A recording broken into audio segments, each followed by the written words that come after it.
Hello friends, कैसे हैं आप लोग। चलिए फिर क्लासेस हम लोग अपना कंटिन्यू करते हैं। जैसा कि आप लोग को पता है इकॉनमी का हम क्लास कर रहे हैं। आज ये क्लास 2 है, ठीक है। तो सबसे पहले वेलकम टू चॉक बोर्ड, और जो हमारा टैगलाइन है चलो पढ़ते हैं। तो चलिए हम लोग पढ़ाई शुरू करते हैं, ठीक है। तो ये हमारा दूसरा लेक्चर होगा इकॉनमी जो हमने स्टार्ट किया है, कंप्लीट इकॉनमी। 30 से 35 लेक्चर में हम लोग कंप्लीट इकॉनमी करें, स्टैटिक पार्ट, ठीक है। स्टैटिक पार्ट करेंगे। बाद में क्या होगा, जब एग्ज़ाम नज़दीक आएगा तो हम लोग इसके करंट पार्ट को भी स्टार्ट करेंगे, ठीक है। जिसमें आपका प्राइमरली क्या होगा, एक तो फिर साल भर का इकॉनमी से करंट अफेयर्स होगा, और दूसरा फिर प्लस क्या होगा, एक इकोनॉमिक सर्वे होगा, ठीक है। फिर शुरू करते हैं हम लोग। अब हम लोग इवोल्यूशन ऑफ मनी कर रहे थे, जिसमें हमने बार्टर सिस्टम देख लिया था, और गोल्ड कॉइन जो हम लोग फुल बॉडीड कॉइन के अंतर्गत देखे थे, फुल बॉडीड कॉइन, और मेटालिक कॉइन जो हम लोगों ने देखा था किसके तहत, टोकन कॉइन के अंदर देखा था, ठीक है। उसके बाद पेपर मनी भी देख लिया था। पेपर मनी एक टाइप का टोकन कॉइन ही है, क्योंकि जो 100 रुपये का नोट होता है उसके ऊपर जो 100 रुपये अंकित होता है उसका अंकित वैल्यू, अंकित मूल्य है 100 रुपये। अदरवाइज अगर वो 100 रुपया मिट जाए तो उस पेपर का कोई वैल्यू है नहीं, ठीक है। यहाँ तक हम लोग देख चुके थे। उसके बाद हमने देखा था क्या, फिएट मनी देखा था और लीगल टेंडर देखा था। फिएट मनी में हमने क्या देखा था, फिएट मनी में देखा था कि जो सेंट्रली कमांड अथॉरिटी के द्वारा या गवर्नमेंट या कोई मोनार्की किंग के द्वारा जारी जो मुद्रा होता है, जो पैसा होता है, वो क्या है, फिएट मनी कहलाता है। जो मनी जारी करता है सेंट्रली कमांड अथॉरिटी, वो क्या कहलाता है, फिएट मनी कहलाता है। और लीगल टेंडर कि with in a certain territory, जिस पैसे को, जिस मुद्रा को ट्रांजैक्शन में लेने से कोई इनकार नहीं कर सकता है, उसे क्या कहते हैं, लीगल टेंडर कहते हैं। लीगल टेंडर में हमने दो चीज़ देखा था, लिमिटेड लीगल टेंडर और अनलिमिटेड लीगल टेंडर देखा था। उसके अलावा हमने क्या देखा था, हमने देखा था डिमोनेटाइजेशन देखा था, उसके बाद रीडिनोमिनेशन देखा था, वो ईरान का तोमान के संदर्भ में। तो हम लोग बेसिकली यहाँ तक देख चुके हैं। आज हम लोग क्या शुरू करेंगे, बैंक मनी शुरू करेंगे, ठीक है। बैंक मनी में उसके बाद थोड़ा डिजिटल पेमेंट देखेंगे। देख लेते हैं आज हम लोग क्या पढ़ने वाले हैं। आज बेसिकली हम लोग पढ़ने वाले हैं, 3 चीज़ पढ़ने वाले हैं। बैंक मनी पढ़ने वाले हैं, डिजिटल पेमेंट पढ़ने वाले हैं, और क्रिप्टो करेंसी पढ़ने वाले हैं। आज का वीडियो उतना लंबा नहीं होगा, कल का 45 मिनट का वीडियो हो गया था लंबा। पहला वीडियो था तो मुझे अंदाज़ा नहीं मिला कि हम लोग लगभग कितना पढ़ लिए हैं। तो कोई ना, हम कोशिश करेंगे कि इसको अंडर 30 भी नहीं, 25 मिनट के अंदर ही रखें, ठीक है। 25 मिनट के नीचे ही रखें। तो फिर ठीक है, चलिए शुरू करते हैं हम लोग। बैंक मनी, डिजिटल पेमेंट और क्रिप्टो करेंसी आज कंप्लीट करते हैं। बैंक मनी में सबसे पहले हम लोग देखते हैं 2 चीज़, चेक और DD. DD means demand draft, ठीक है। चेक सबसे पहले देखते हैं। चेक सिंपली चेक तो समझते ही हैं कि कोई व्यक्ति जो, अगर यदि किसी ने कोई गुड्स या सर्विस परचेज किया है तो वो क्या करे, पेमेंट कैश बना करके ये चेक में कर दे।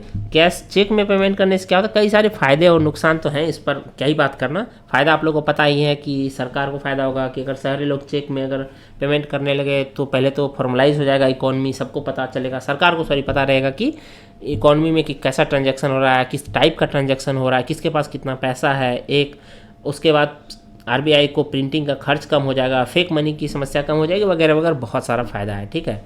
तो सबसे तो चेक जो ये है, उसके बाद एक डिमांड ड्राफ्ट है, दोनों को देख लेंगे। पहले चेक को देख लेते हैं। चेक देखते हैं। चेक का सबसे पहले तो देखिए, लॉर्ड रिपन के टाइम में हम लोग देख लेते हैं नेगोशिएबल इंस्ट्रूमेंट एक्ट 1881 सबसे पहले देख लेते हैं।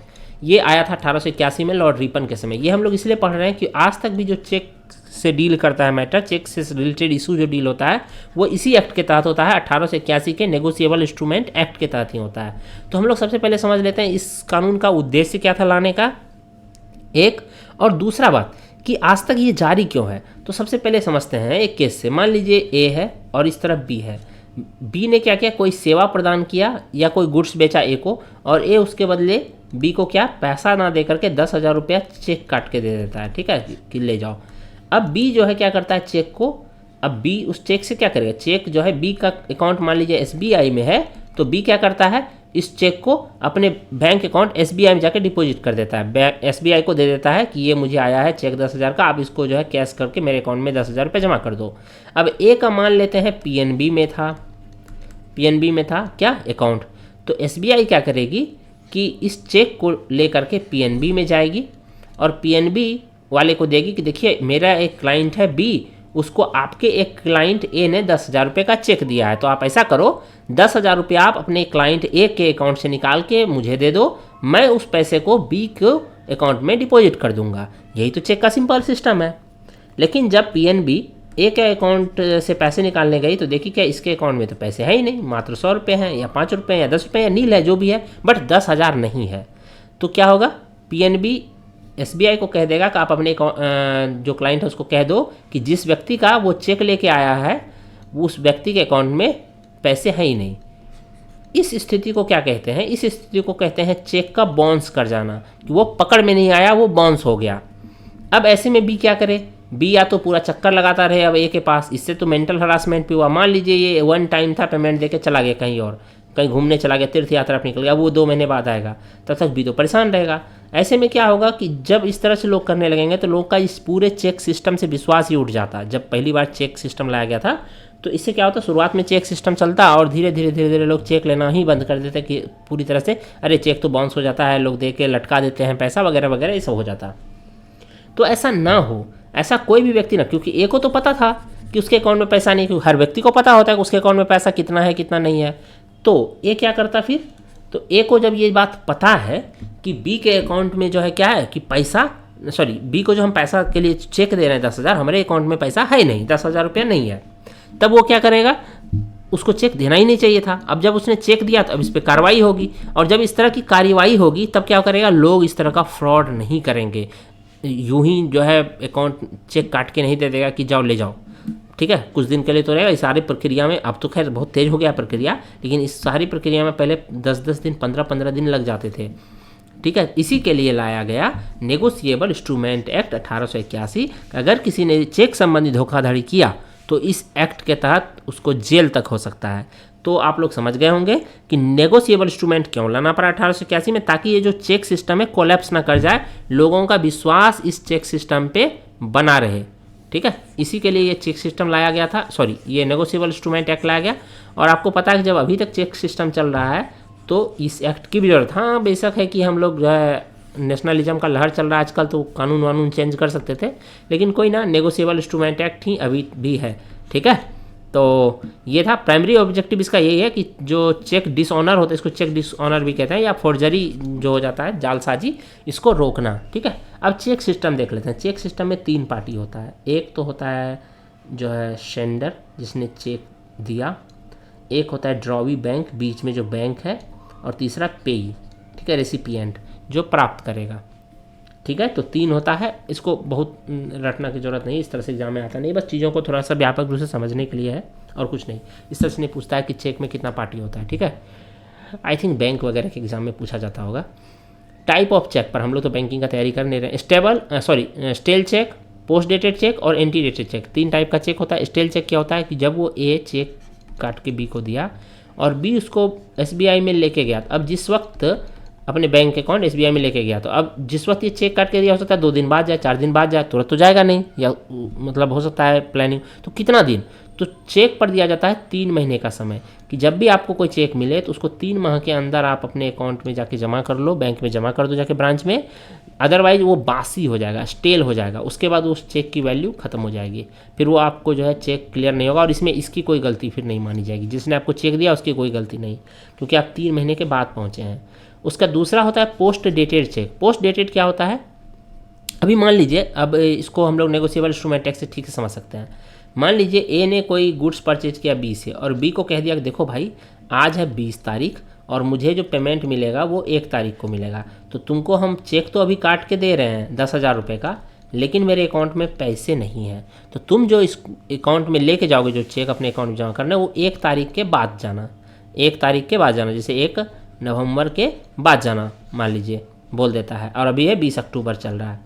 अब बी को चेक तो दे दिया। अब बी अगर यदि मान लीजिए खुराफाती इसके सूझेगा कि ए को चलो जो जेल का हवा खिलाते हैं, ये क्या करेगा, 10 दिन वेट ना करके जाके अपने अकाउंट एसबीआई में चेक जमा कर देगा। इससे क्या होगा, ए को प्रॉब्लम हो जाएगा, क्योंकि इन दोनों के बीच क्या बात हुआ है, कानून अदालत तो इस बारे में नहीं समझेगा ना। तो इसका मतलब क्या है, अब ए क्या करेगा, ऐसे स्थिति में जो चेक काट के देगा उसमें डेट ही लिख देगा 1 तारीख के बाद का, 1 नवंबर के बाद का, या 2 नवंबर 3 नवंबर लिख देगा। अब जब ये लेके जाएगा ना 20 या 21 या 22 अक्टूबर को, तो बैंक समझ जाएगा कि ये पोस्ट डेटेड चेक है, बोलेगा देखो अभी इसका टाइम नहीं आया है, तुम्हारा जो दिया है ना ग्राहक, जो भी इस चेक को काट के दिया है, वो चेक दिया है दरअसल वो 1 नवंबर के बाद आने वाला, तो तुम 1 नवंबर के बाद आओ मेरे पास। इसको क्या कहते हैं, पोस्ट डेटेड चेक कहते हैं, ठीक है। ये चीज़ पोस्ट डेटेड चेक हो गया। 2, एक तो स्टेल चेक। स्टेल चेक तब होगा जब वो, एक तो नॉर्मल चेक हुआ ऐसे ही नॉर्मली, अब स्टेल चेक उसको कहते हैं जो चेक काटने के 3 महीना बीत चुका है, 3 माह, अभी उसके बाद पहुंचा तो वो बासी हो गया चेक। अब पोस्ट डेटेड चेक हम लोग समझ लिए, और उसके बाद anti dated check. Anti dated check क्या होता है, मान लीजिए 20 अक्टूबर को दिया ए ने चेक काट के बी को, ठीक है, और उसे पता है कि 25 तारीख तक इसके अकाउंट से पैसे कट जाएंगे, कई सारे जो बिल्स होते हैं, लाइबिलिटी होता है, उसको पूरा करना होता है मंथ के एंड में, ठीक है, उसमें पैसे कट जाएंगे। तो ये बी को क्या कहेगा, देखो हम तुमको आज 20 तारीख है चेक काट के दे रहे हैं, लेकिन तुम इसको किसी भी सूरत में 25 तारीख से पहले जो है जाके भंजा लेना। अब बी क्या करेगा, 25 तारीख होने का अगर वेट करेगा, उसके बाद जाएगा तो चेक तो बाउंस हो जाएगा। तब इसलिए ए क्या करेगा, एंटी डेटेड चेक लगा देगा और उसमें 25 तारीख का ही डेट दे देगा। अब 25 के बाद जाते ही भले ये 5 ही दिन हो रहा है बीच में, फिर भी ये स्टेल चेक माना जाएगा क्योंकि वो डेट को पार कर गया है, ठीक है। ये एंटी डेटेड है। पोस्ट डेटेड और एंटी डेटेड एक दूसरे का जो है क्या विपरीत है। पोस्ट डेटेड इतना तारीख के बाद जाना और एंटी डेटेड इतना तारीख से पहले जाना, ठीक है। तो पोस्ट डेटेड और एंटी डेटेड बिल्कुल एक दूसरे का विपरीत है। उसके बाद IFSC कोड होता है, इंडियन फाइनेंशियल सिस्टम कोड। ये कुछ नहीं, बस इसके लिए इतना से याद रखिए कि जितना भी ब्रांच है बैंक का, सभी ब्रांचों का यूनिक एड्रेस है ये। उस 11 डिजिट के अल्फा न्यूमेरिक वर्ड्स को पढ़ते ही कंप्यूटर समझ जाता है ये किस ब्रांच से आया है चेक, विश्व के किस ब्रांच से ये चेक आया है। माइकर कोड चेक जो है डुप्लीकेट तो नहीं है, कोई प्रिंट करके डुप्लीकेट साइन करके तो नहीं लाया, उसके लिए उसके ऊपर जो मैग्नेटिक इंक कैरेक्टर रिकॉग्निशन होता है, ये माइकर कोड है, ठीक है। हालांकि अब इसका ज़रूरत नहीं होता है, अब तो सब कुछ डिजिटली हो गया है ना, तो ये माइकर कोड है, ठीक है। चलिए उसके बाद हम लोग आगे बढ़ते हैं। माइकर कोड डिमांड ड्राफ्ट देख लेते हैं। अब जो चेक डिसऑनर का जो सिस्टम है कि कोई चेक काट के दे दिया और उसके अकाउंट में पैसे ही नहीं है, उसी से निपटने के लिए लाया गया है DD, डिमांड ड्राफ्ट का। डिमांड ड्राफ्ट कभी भी डिसऑनर नहीं होता है। क्यों? क्योंकि अगर डिमांड ड्राफ्ट में 10,000 ए को बी को देने हैं तो ए को पहले अपने अकाउंट बैंक में जाना होगा और बैंक में जाके कहना होगा कि देखो हमको डिमांड ड्राफ्ट बी के नाम का बना दो 10,000 का, DD बना दो 10,000 का, ठीक है, बी के नाम का, हमको बी को पेमेंट करना है। तो बैंक क्या करेगा, जो इसका PNB में अकाउंट था तो PNB वाले क्या करेंगे, इससे 10,000 लेंगे या इसके अकाउंट से 10,000 डिडक्ट कर लेंगे और एक बी के नाम का DD बना के इसे दे देंगे।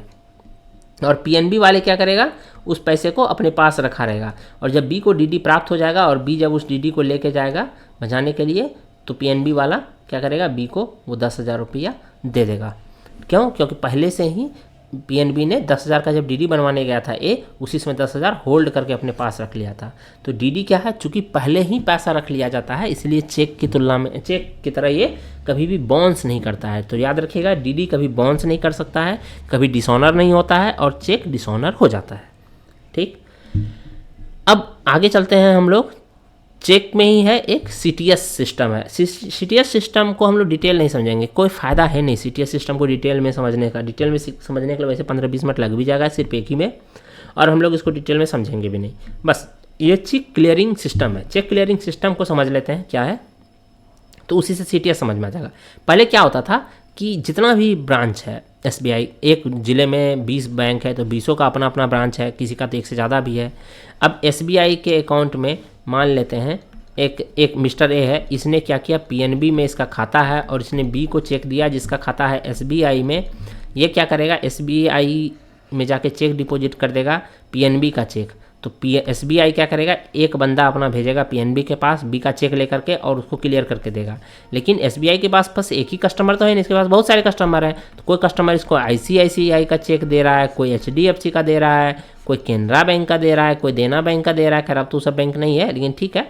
तो क्या करेगा, ये क्या सभी बैंकों के लिए एक स्टाफ रखेगा। तो ऐसे में क्या होता था, RBI एक क्लियरिंग हाउस, ये क्लियरिंग हाउस डेवलप करती थी। अभी इस सिस्टम को मैं देखिएगा, अभी बस जो हम समझा रहे हैं उस पर ध्यान दीजिएगा, लिखे हुए पे नहीं। तो RBI हर जिले में एक क्लियरिंग हाउस इस्टेब्लिश करता था। इस क्लियरिंग हाउस में क्या होता था कि पूरे दिन में जितना भी चेक जिस जिस ब्रांच में इकट्ठा हुआ, सारे ब्रांच के एक एक स्टाफ वो सारा चेक लेके आते थे क्लियरिंग हाउस में, एक ही जगह आके बैठते थे, एक एक बंदा, सभी बैंक का एक एक बंदा बैठा उस में आकर के और आपस में चेक डिस्ट्रीब्यूट कर लेता था। ICICI वाले जितना भी बैंक का अलग अलग बैंक का चेक उसके पास आया है सबको दे देगा, हाँ जी ये चेक लो SBI तुम्हारा है, 10 चेक आया है। ये PNB वाला तुम पकड़ो 5 जो है चेक तुम्हारा आ गया है।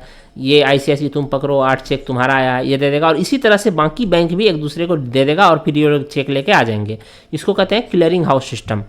RBI क्या किया, पूरे देश भर के ज़िले में एक एक क्लियरिंग हाउस बनाया, लेकिन हाँ सारी जगह नहीं बनाया क्लियरिंग हाउस।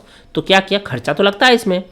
तो क्या किया गया कि SBI का जो हेड ब्रांच है पूरे ज़िला में, एसबीआई का जो हेड ब्रांच है पूरे ज़िले में, वो क्या करता था, 4 बजे के बाद क्लियरिंग हाउस का काम करता था। क्लियरिंग हाउस उस एसबीआई के हेड ब्रांच में सारे बैंक के स्टाफ आते थे और चेक का जो है आपस में डिस्ट्रीब्यूट कर लेता था। ये सिस्टम चलता रहा अगले 100 साल 150 साल तक। फिर आया एनपीसीआई। हम लोग एनपीसीआई के बारे में डिटेल से पढ़ेंगे, ठीक है। एनपीसीआई के बारे में हम लोग डिटेल पढ़ेंगे। आज हम लोग 15 मिनट का वीडियो देख लेते हैं, उसके बाद फिर एनपीसी 15-20 मिनट का जो भी लगे, फिर एनपीसीआई का हम लोग कल देखेंगे नेक्स्ट डे, क्योंकि एनपीसीआई को थोड़ा सा समय देके पढ़ेंगे। समय देके क्या, वो भी 15-20 मिनट का ही होगा, लेकिन फिर ये वीडियो लंबा हो जाएगा ना, क्योंकि पहले ही ज़्यादा हो गया। अभी देखिए, फिर एनपीसीआई आया, कब आया, 2008 में आया। 2008 में इसने आके सब कुछ बदल दिया। क्या वो क्या लेकर आया, सीटीएस लेकर आया। सीटीएस का फुल फॉर्म होता है चेक ट्रंकेशन सिस्टम। यहाँ से सवाल बन सकता है कि चेक ट्रंकेशन सिस्टम किसका है, तो ये एनपीसीआई का है। इसने क्या किया, इसने भी एक एक वेयर हाउस बनाया, लेकिन सारे वेयर हाउस इसने डिजिटली बनाए, यानी डिजिटली वेयर हाउस बनाया कि कोई लफड़ा ही नहीं है बिल्डिंग बनाने का। और सभी बैंकों को बोला कि चेक अपने अपने पास जमा रखो, सिर्फ उसका स्कैन करो और स्कैन करके स्कैन्ड कॉपी ही भेज दो मेरे पास, ठीक है। और चेक का स्कैन्ड इमेज ही ये क्लियर कर लेता था। तो इसी वजह से क्या हुआ, जो क्लियरिंग हाउस वाला सिस्टम पहले था वो सिस्टम बदल गया, किसमें, सीटीएस में बदल गया। सीटीएस से बस इतना ही याद रखिए, और फिर उसको तो फिर अलग अलग ब्रांच में भेजना आसान है, जो स्कैन्ड इमेज को, ठीक है। आप लोग खुद भी समझ सकते हैं, एक मैसेज आप कितने भी लोगों को भेज सकते हैं, ठीक उसी तरह से, ठीक है। तो सीटीएस सिस्टम दरअसल फुल फॉर्म याद रखिएगा इसका, चेक ट्रंकेशन सिस्टम है। और ये किसका प्रोडक्ट है, ये किसका आइडिया है, ब्रांड चाइल्ड है या प्रोडक्ट है, ज़्यादा बेहतर रहेगा, एनपीसीआई का। एनपीसीआई हम लोग आगे चल के पढ़ेंगे, national payment corporation of India है। ये भीम ऐप जो देखते हैं ना हम लोग, भीम ऐप, ये भीम इसी का है। यूपीआई जिसने क्या किया है, पूरा जब मतलब मचा के रखा है पूरे वर्ल्ड में डिजिटल पेमेंट में, तो ये यूपीएल हो गया, यूपीआई, भीम, ये सब इसी का प्रोडक्ट है, एनपीसीआई का ही। और इसी एनपीसीआई का एक प्रोडक्ट क्या है, चेक ट्रंकेशन सिस्टम है, ठीक है, जो चेक के जो है डिस्ट्रीब्यूशन को, फ्री फ्लो डिस्ट्रीब्यूशन को क्या करता है, मेंटेन करता है। इसका सिस्टम समझने का कोई ज़रूरत नहीं है, आप लोग आरबीआई का या एनपीसीआई के एग्जाम का तैयारी नहीं कर रहे हैं, ठीक है। बस हाँ, ये पता होना चाहिए सीटीएस क्या है, सीटीएस क्या काम करता है और ये इसका प्रोडक्ट क्या है, ठीक है। आगे बढ़ते हैं हम लोग, आगे जो है अब हम लोग अगला करते हैं डिजिटल पेमेंट, ठीक है। एक सेकेंड,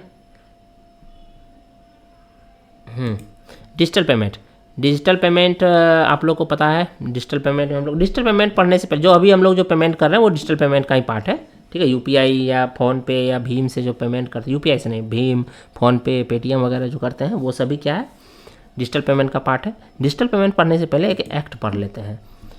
एक्ट है payment and settlement system act 2007। इसके तहत क्या किया गया, पहले ये एक्ट बनाया गया। इस एक्ट के तहत आरबीआई को पावर दिया गया और कहा गया कि आप एक रोबस्ट पेमेंट सिस्टम डेवलप कीजिए इंडिया में, बिल्कुल जो रोबस्ट हो, सीमलेसली चले, डिजिटली हो तो और भी अच्छा है। तो payment and settlement system act के तहत पेमेंट सिस्टम को डेवलप करने के लिए आरबीआई को पावर दिया गया।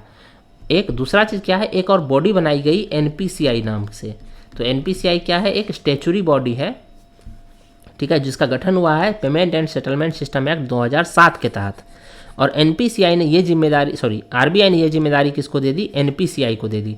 तो एनपीसीआई जो संस्था है, इसका इस एक्ट के तहत स्थापना हुआ था। इस स्थापना को 2 लोगों ने मिलकर किया, एक तरफ था आरबीआई और दूसरा तरफ था आईबीए। आईबीए का मतलब इंडियन बैंक एसोसिएशन, ये भारत के प्रमुख बैंकों का एक संगठन है। जैसे मजदूर यूनियन होता है ना, वैसे ही उन बैंकों का यूनियन है, समझ लीजिए मजदूर यूनियन बैंकों का। तो इंडियन बैंक एसोसिएशन और आरबीआई ने मिल करके एनपीसीआई का गठन किया। और एनपीसीआई क्या है, एक स्टैच्यूरी बॉडी है। इसका payment and settlement system act 2007 के तहत इसका गठन किया गया, के तहत, ठीक है। तो एनपीसीआई डायरेक्ट जो सुपरविजन में आता है वो आरबीआई के सुपरविजन में आता है। और एनपीसीआई ने फिर आगे चल के इनोवेशन किया, डिजिटल पेमेंट में इनोवेशन किया और भी अलग अलग फील्ड में किया। डिजिटल पेमेंट में तो बिल्कुल मचा ही दिया इसने ना। चलिए हम लोग डिजिटल पेमेंट में देख लेते हैं थोड़ा सा। अब देखिए एनपीसीआई जब आया तो एनपीसीआई को जो कहा गया था कि एक काम करते हैं, इसको यहीं रहने देते हैं हम लोग। डिजिटल पेमेंट हम लोग कल मतलब नेक्स्ट वीडियो से कर लेंगे। अभी के लिए हम लोग payment and settlement system act ये देख लिया, एनपीसीआई की स्थापना हो गई। क्योंकि फिर इसको देखेंगे ना, डिजिटल पेमेंट जो है, तो उसके में पहले डिजिटल पेमेंट में क्या चल रहा था, पहले नेफ्ट और आरटीजीएस चल रहा था। और एनपीसीआई आकर के क्या किया, आईएमपीएस लेके आया, ठीक है, इमीडिएट पेमेंट सर्विस। उसके बाद फिर हम लोग पढ़ेंगे एनपीसीआई के बारे में। तो ऐसा करते हैं हम लोग डिजिटल पेमेंट से हम लोग रहने देते हैं। इनफैक्ट हम लोग डिजिटल पेमेंट से ही पढ़ते हैं अगले दिन से। हालांकि payment and settlement system act तो पढ़ ही लिए हैं, इसमें तो कुछ है नहीं, पर कोई ना, थोड़ा रिवाइज कर लेंगे। तो नेक्स्ट वीडियो से शुरू करते हैं। नेक्स्ट वीडियो में हम लोग क्या करेंगे, डिफरेंस देखेंगे कि जो पहले डिजिटल पेमेंट हम लोग करते थे, फिर एनपीसीआई आने के बाद जो डिजिटल पेमेंट आया, तो दोनों ही डिजिटल पेमेंट में क्या अंतर है। उसके बाद फिर एनपीसीआई को थोड़ा डिटेल में देख लेंगे, इसके अलग अलग प्रोडक्ट को देख लेंगे, ठीक है। यूपीआई को थोड़ा ठीक से देख लेंगे। यूपीआई को देखने के बाद उसके बाद फिर भीम वगैरह देख लेंगे, ठीक है। तो हम लोग नेक्स्ट क्लास में देखते हैं अभी के लिए, ठीक है। फिर तो थैंक यू, मिलते हैं हम लोग नेक्स्ट क्लास में। बस आप लोग पढ़ते रहिए, सारा जो कंप्लीट वीडियो जाएगा 30 से 35 वीडियो में पूरा इकोनॉमिक्स हो जाएगा आप लोग का स्टैटिक पार्ट, फिर दोबारा से कहीं से भी पढ़ने का ज़रूरत है नहीं, ठीक है। चलिए फिर मिलते हैं फिर।